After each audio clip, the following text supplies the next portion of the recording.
Hello, everybody. Scott Golden here with the World Class Championship Wrestling Review Series, April 23rd, 1988. And we are moving very quickly through the final year of World Class on the network. I'm probably going to finish out Superstars, what's on the network, and some other source stuff next in my journey. Anyway, we move to Black Bart and Phil Weil. Not exactly the best of matches. Obviously, Bart being in a enhancement match literally months after, less than a year after being a world champion. I don't know that that does anything for the world championship. Bart manages to manhandle his opponent around. Weil manages to be better than expected, honestly, in a lot of ways. Hold on to hammerlocks and the like. This particular episode goes less than 40 minutes. So again, I wonder where the shorter episodes come down to and come from. We see a really hard shot by Bart in the midsection, takes him down and kind of continues to go to town. Bart is certainly not impressed with his adversary's acumen and really kind of gobbles him up for quite a few minutes here. Bart is a guy who, as a former world champion, being used in this way is more just a sign of we need to fill out the card than anything else. It's kind of awkward. Bart does end up hooking the leg and getting a victory here. Then we move to Terry Taylor talking about Chris Adams, completely overvalues himself. He basically calls Adams a pretty boy who can't handle anything. Terry Taylor says that he's going to completely eliminate Adams. Basically implies that he carried Adams over the years. Adams is not at his level, never was, never will be. Terry Taylor, a really good heel here, worth going out of your way to see these promos if you haven't seen them before. Highlights of Michael Hayes and Steve Simpson versus Iceman Parsons and the Angel of Death. Hayes cleaning house in the highlighted match for several minutes. Simpson comes in and basically goes pretty wild. Interesting that Parsons in this role is, I don't think he's dropped the belt quite here, but soon to be, as a former champion, in there with a guy like Hayes.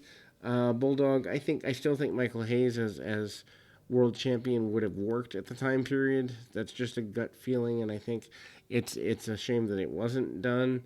Simpson is sent to the outside, double team on Hayes. Hayes obviously is kind of taken a little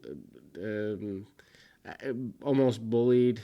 The attempted use of a weapon causes a miscue between Angel of Death and Iceman King Parsons. Obviously, that doesn't go according to plan in the way that's wanted there. But Simpson tries to help Hayes, and there's a little miscommunication post-match between the two of them. Then we move to Jim Richardson versus Iceman King Parsons. Obviously, this is not your typical match for a guy in Parsons who's been champion not too terribly long ago.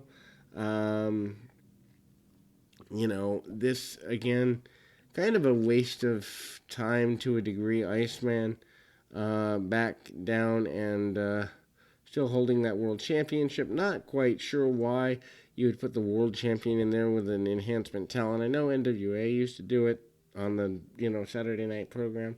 I've never been a fan of doing that, just not my thing. Richardson, again, getting a lot of camera time here. I think they may have seen something in him that just didn't pan out or whatever. Maybe if World Class had stayed around longer, it would have been something. Parsons tries to draw the match out, punches, chops, kicks, and really basic offense from Parsons. Parsons also does the jump jive, keep moving mentality, which I think does him well. Might not have done someone else in the same championship position well, but it works here. Obviously, something that nearly everybody, sees value in is his braggadocious nature. Parsons breaks the match down. He still can wrestle quite well, but uses more of a brawling style here. Uses the traditional butt that he normally uses to gain victories. Parsons obviously gets the victory here. Chris Adams shows magazines with betrayals by Terry Taylor before, and things in a promo on how Terry Taylor is a bad partner, not trustworthy, and the like. I mean, they're really trying to get that feud off the ground to another level. I don't know that it ever reaches the level they want it to reach, partially because Taylor is only here for a couple of more months, and partially because I don't know that they were as committed to it as maybe they would have been had World Class been in a better position. Anyway, there is a clipped match between Chris Adams and Terry Taylor. Match is very good. Taylor's bumping all over the place. Again, Terry Taylor, a guy who the internet doesn't look back on fondly, but I mean, he's selling all over the place. He's bouncing around and doing everything he possibly can do to get things going in his general direction. Shots to the top of the head. Adams trying to open up Taylor, and I'd even say the way the match is portrayed, Taylor, he gets wounded, takes cheap shots at Adams. Adams wearing a face mask. I don't know if there's broken bones beforehand. They did a really poor job of telling that story, but again, that's one thing I won't miss about World Class. The announcing was mediocre at best in a lot of ways. Anyway, nothing gets really accomplished between Adams and Taylor. Then we go to our main event, the Hood, Killer Brooks versus Hayes and Kevin Von Erich. Interesting to see a former Freebird and a Von Erich on the same team.